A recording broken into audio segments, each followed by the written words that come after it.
This is Quit Your Damn Job. We're chatting with Ricky, he does a lot of really cool stuff with automotive things. I don't really know how to even introduce this better.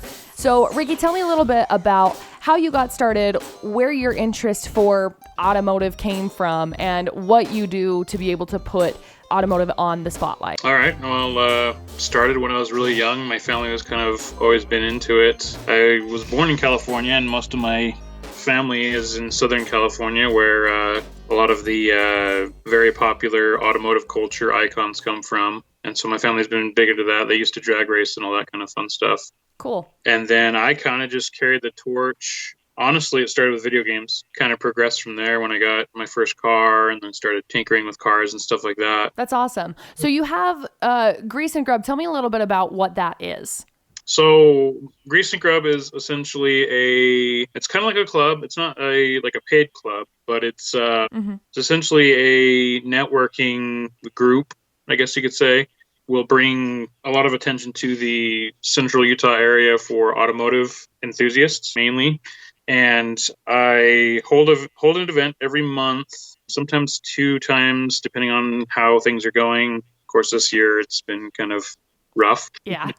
I hold an event every month, whether it be a cruise or a get together, like a big car meet, just to meet up where everybody kind of gets to know each other, meets new friends, makes new connections. And I've actually gotten to the point where people come from all around Utah, essentially build more connections that way and get a little more attention down here, not only for just the automotive enthusiasts, included in the name since it's Grease and Grub. I like to bring attention to local eateries. So I try to pay attention to mom and pop shops, like local burger shops, no chain or corporate kind of stuff. We meet up, and then I don't really do it like a car show where you get awards. What I have been doing is I will do a driver's vote, and whoever wins the driver's vote, they will get a free photo shoot, which is like, I don't know, somewhere around 15-20 shots, professionally edited. Since I do photography on the side, I do that, and then I edit it myself as well, which I've been doing that for about 5 years. The whole thing for 5 years, actually, because I've been doing the photo shoots as well since the beginning. Those photos will be put onto social media, which basically they'll get attention on Facebook and Instagram and a little bit on Snapchat and sometimes on YouTube, but we don't really pay much attention to our YouTube channel. I also have some sponsors that have us like swag to give away that are automotive related, like lanyards or coupons for free oil change or just like random kind of automotive related little knickknacks. That's cool. Yeah, it's been pretty great. People like it a lot. Yeah, definitely. Where did the idea for it all like spin off from? A little over 5 years ago, I was working at Walmart and I was getting pretty heavy into working on my car. I started getting invited to the car meets up in northern Utah. And I kind of told one of my managers at Walmart about the whole deal and how this area doesn't have anything like it. It would be awesome to be able to get all the kids that are like building their tuner cars or Japanese cars, and then get the guys that have been building cars for years, like the old muscle cars, and also get the guys that like to build trucks and stuff, which is pretty much the majority around here, it seems. Right. And get them all together and kind of network and get to know each other, build some connections there, and build a community, bring some attention to central Utah that there is an automotive scene. It's just growing. Yeah, definitely. So did the photography business just kind of spin from there? Yeah, it really did. I started that at the same time. And actually, my boss was a photographer, so he kind of gave me that idea too. He would go to car shows and he would take pictures of the cars there at the car show, and then he would go around and show the guys there at the car show that he can edit it right there on the spot to make it look kind of cool. And so we ended up selling a lot of photos that way, and that kind of gave me the idea as well. My love for photography actually started with video games too, because there's there's some really good photography modes in a lot of the racing games out there now, and that kind of gave me my eye for different angles when I'm doing the photo shoots. That's really cool. What kind of video games were the ones that really kind of got you into cars? Well, honestly, It all started back in, gosh, what, like 99, 2000 with Cruisin' USA, Gran Turismo, which is a like racing simulator one where it's like more on the serious side of racing. But yeah, that kind of got me going because it gave me a lot of knowledge about cars. And then slowly I just kind of kept going from there. And I would really try to pay attention to the different details in those kind of games so I could kind of Yeah. the knowledge. And I was never really deeply into cars till about 5, 6 years ago, but that definitely lit the fire for sure originally. Yeah.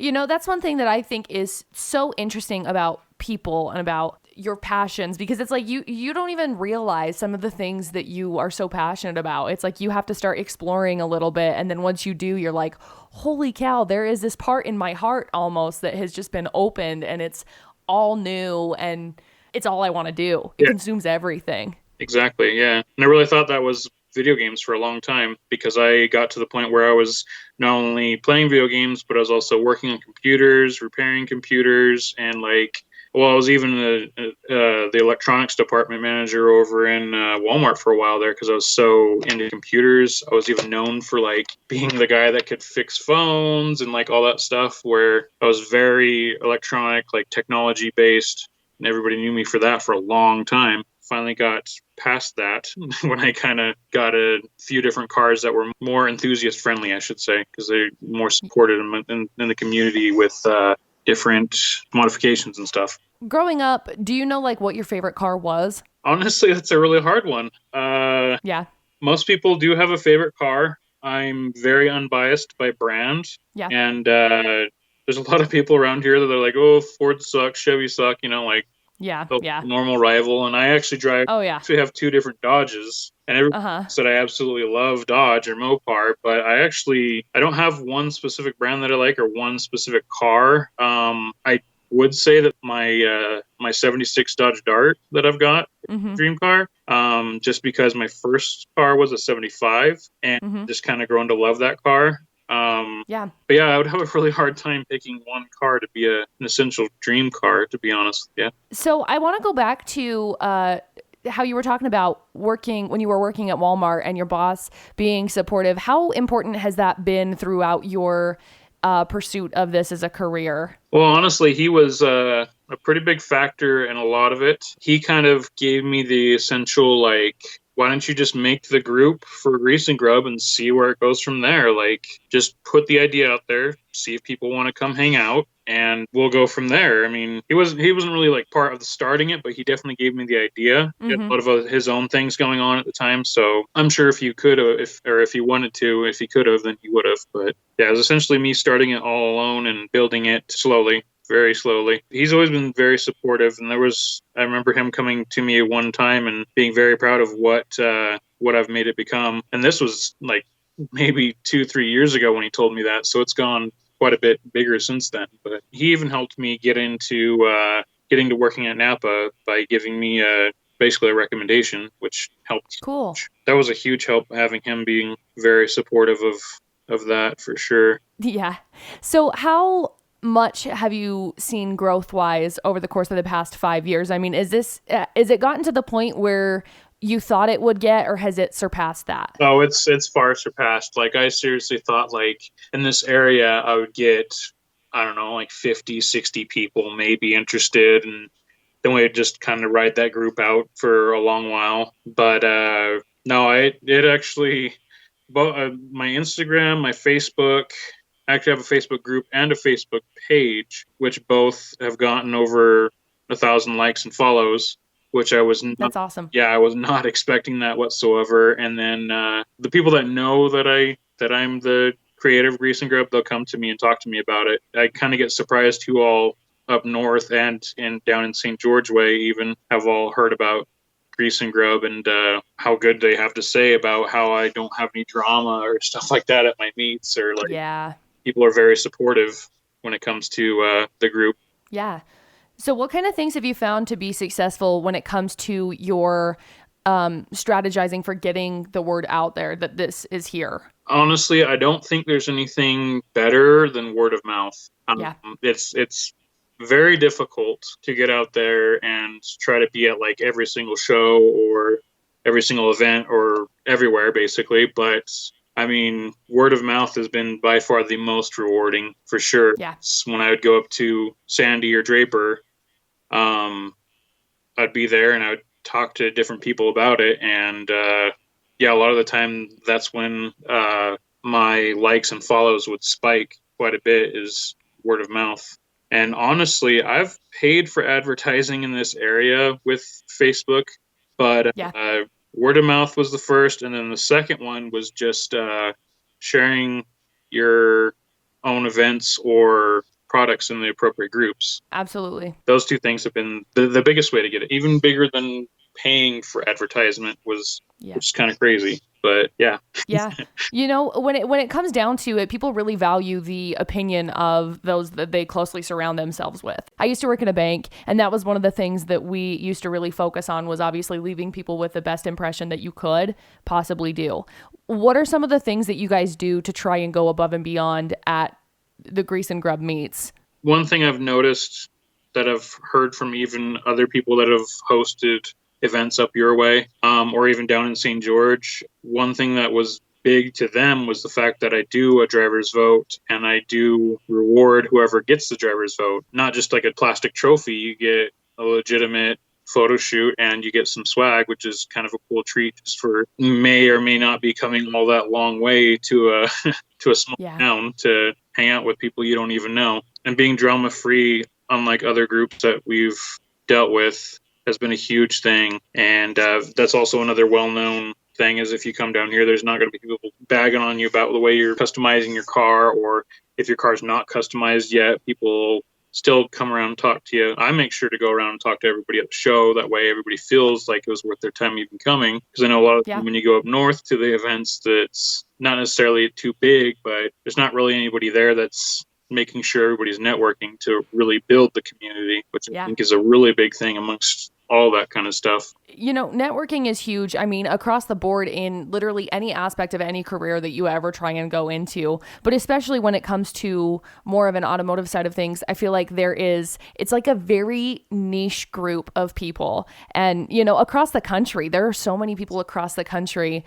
Have you guys jumped on TikTok yet? Are you guys going to with your stuff? I think with the way TikTok is kind of riding right now, I think we're kind of just sitting out on that. I think you should do it. I'll tell you right now, you should do it. Get onto TikTok. Get onto TikTok. Get onto Instagram Reels. Post all you can, because it's huge. Reels, and I've really thought about doing the Reels. I've seen some fun things that a lot of the other groups are doing that are on Reels, like just videos of the meet, like while people are there, getting videos of the different cars. I definitely have researched equipment to do better filming. I have a nice camera. I just don't necessarily have like a good gimbal to make it look really good. Right. Like that. But nonetheless, we've definitely talked about it.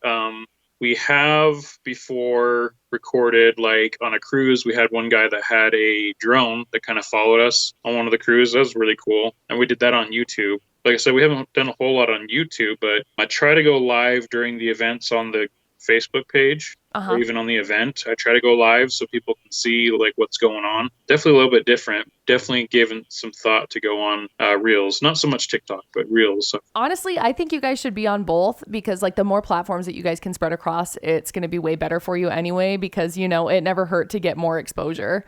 But and we've thought about Twitter too. Twitter's so hard. Like I struggle. Me too. I don't have a personal one. That's for sure. Honestly, like I just rip some of your guys' videos from like YouTube and just make shorter 15 to a minute videos and throw them up. Yeah, makes sense. Well, I know there's there's been people that have taken video at meets too. Like whether it be people driving away so they can hear the roar of the motor, or like just seeing how that car looks while it's going in general. Yeah. And I've never really gotten them to collaborate with me to get that footage. Yeah. But I think that would be pretty cool on there too, to be honest. Yeah. You know, I'm sure for the most part, like if you just hit people up, I know a lot of the times if you just send them a message and be like, hey, can I use this? Can I tag you in it? I'm sure they'd be more than happy for it because it's like, oh, heck yeah, I get attention too. That's one thing I really think is cool. Just even talking with you is the amount of value that you do provide at these meets by going out and going and talking to the people and making sure that the people are getting something worth value that pays back to them, like those photo shoots. So I think that's really cool. So I definitely think you're on the right track with that kind of stuff. Yeah, at the same time, I try to milk it a little bit in a way that if there's a kid that's there that does automotive detailing, I kind of try to Yeah. make a hype for him. Or like if there is another photographer there, I try to like get him kind of so people know, hey, he does photography if you want to get a shoot, not just like Yeah. specifically me, because I don't want it to be all about me. Like even if people vote for my cars, I tell them, no, you need to vote for another car because I can go out and do a photo shoot any day. I don't need a vote to do it. But I definitely try to build networking there too when it comes to that kind of stuff. Like this person has a build on YouTube. Go ahead and go check out their build. It's really cool that they were doing this with their car kind of deal, like that kind of stuff. Yeah, I think that's awesome. You know, they say, what is it? High tide raises all boats. And that's exactly what it is. Yeah, I can see that. And that's cool. I really do think that that's awesome. And I think that is something that definitely sets you guys apart. What do you see in the future coming with Grease and Grub? What would you love to see as a dream? What do you expect? Well, honestly, the end goal would definitely be a club that has a paid subscription where we have a clubhouse that's also a place where you could go to get performance parts that you might not be able to get at like a regular parts store like Napa or AutoZone, and also incorporates more performance things like installs. Like if you want to put a bigger turbo on your car to make more horsepower, we can do that there kind of deal. So it would have like mechanic bays and all that kind of stuff. Mm-hmm. Just being all around like automotive experience, I guess you could say. Yeah, definitely. In a place where it'd be kind of like a gallery for automotive photographers as well, which would be kind of cool to get some hype for them. And this isn't necessarily just Sampe. It used to be called Sampe Grease and Grub, but not too long ago, I think it was actually the beginning of 2020, I decided to change the name just to Grease and Grub because I do have one of my admins that's going to start hosting events down in Escalante in the south. Yeah, and he says there's a lot of car guys down there, and he could even pull some people from St. George. I think expanding that way will help out because I know quite a few people know of Grease and Grub up north, but I'd also like to get more known down south. So I think doing that would be a good idea. And that's, like I said, that's why I took the whole Sampe off of it. And it's not necessarily, Sampe's not necessarily the end goal of the location, but essentially that shop would be the main end goal for sure. How hard was it to try and find admins that shared the same kind of passion that you did and share the same kind of dream? It's actually not easy. Yeah. Did have a pretty good crew for a while of 6 or 7 people where we would get together, work on each other's cars, hang out at each other's houses and stuff like that. But of course, with time, it changes quite a few things. It's really, I think it's harder to hang on to them than it is to find them because a lot of people end up finding different lives that they're not necessarily automotive focused. So they end up going and doing that instead. Finding them can be a challenge for sure because a lot of people are worried that they'll have to be too focused on that instead of their daily life kind of deal, instead of helping out with the club and stuff. I think the hardest part of that is not only getting the admins, but keeping the admins and moderators. Actually, I've got moderators as well, giving input and keeping the page updated.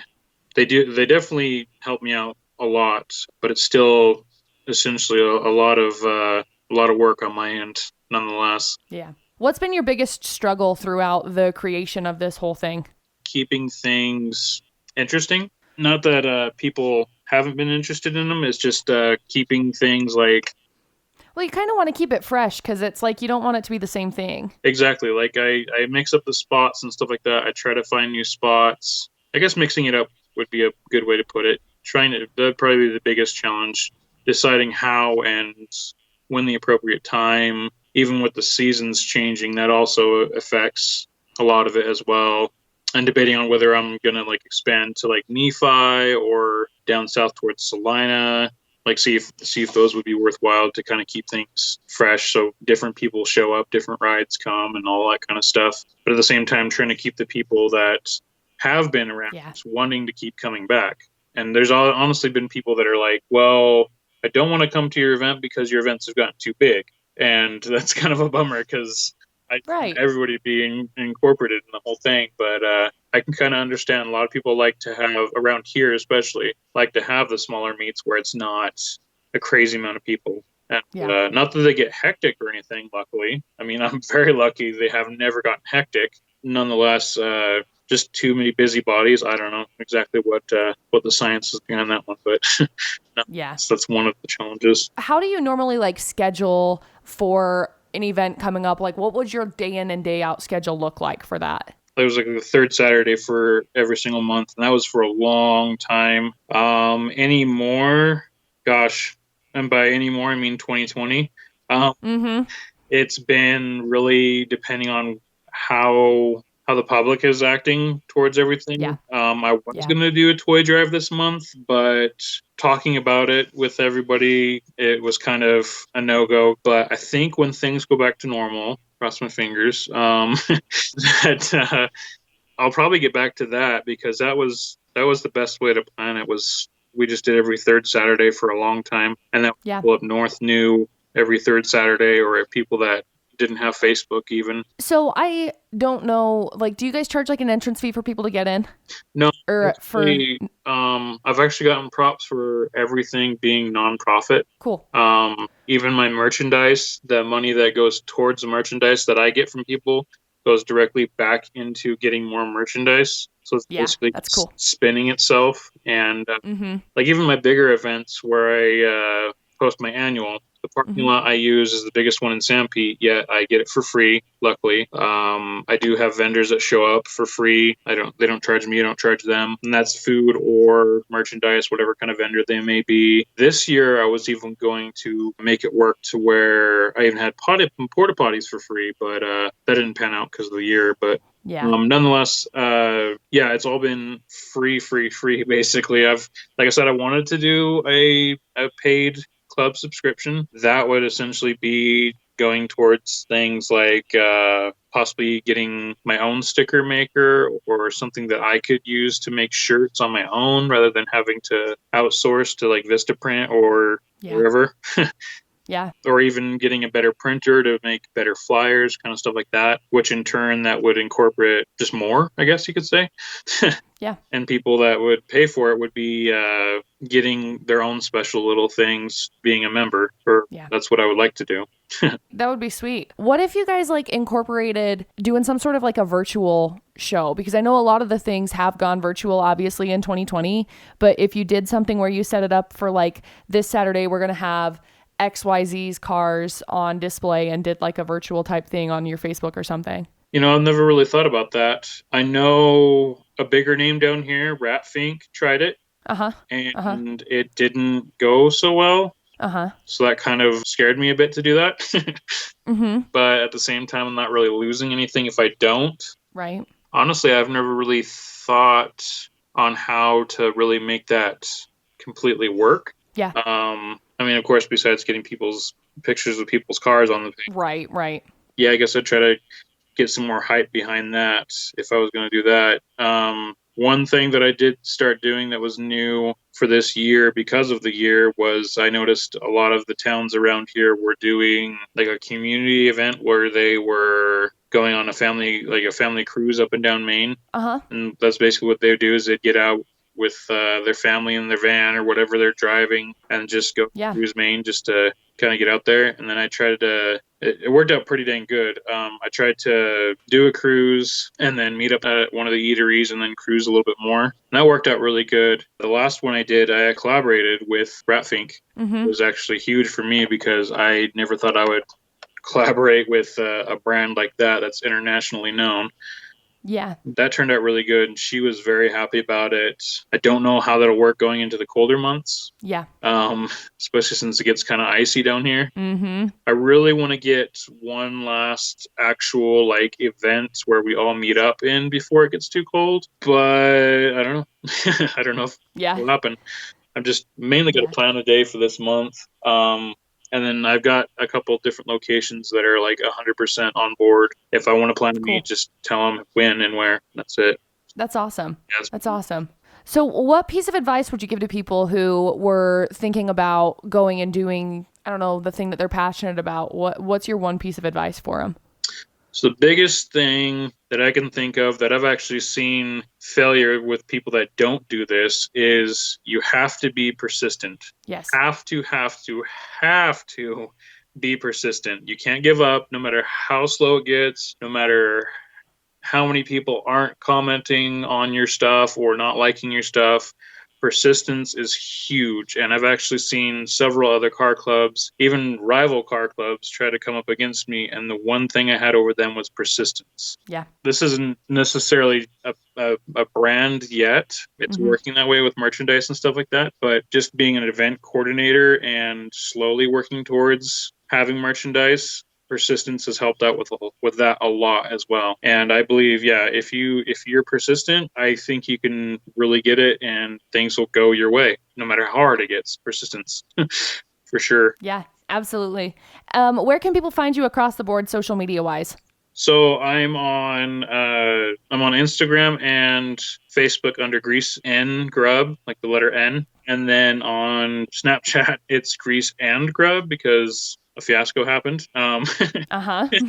We also have a YouTube channel that's Grease and Grub, but it's not as active as Instagram and Facebook. Okay. Probably the most active is probably my Instagram, and then the Facebook group and a page, but the group is probably most active on Facebook. And then where can people find your photography of the cars? So my personal photography, that I do a lot of the Grease and Grub photography as well, if not all of it.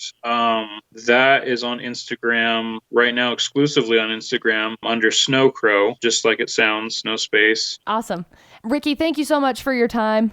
Yeah, thank you for your time. I'm happy to do this with you. Yeah, and this has been Quit Your Damn Job.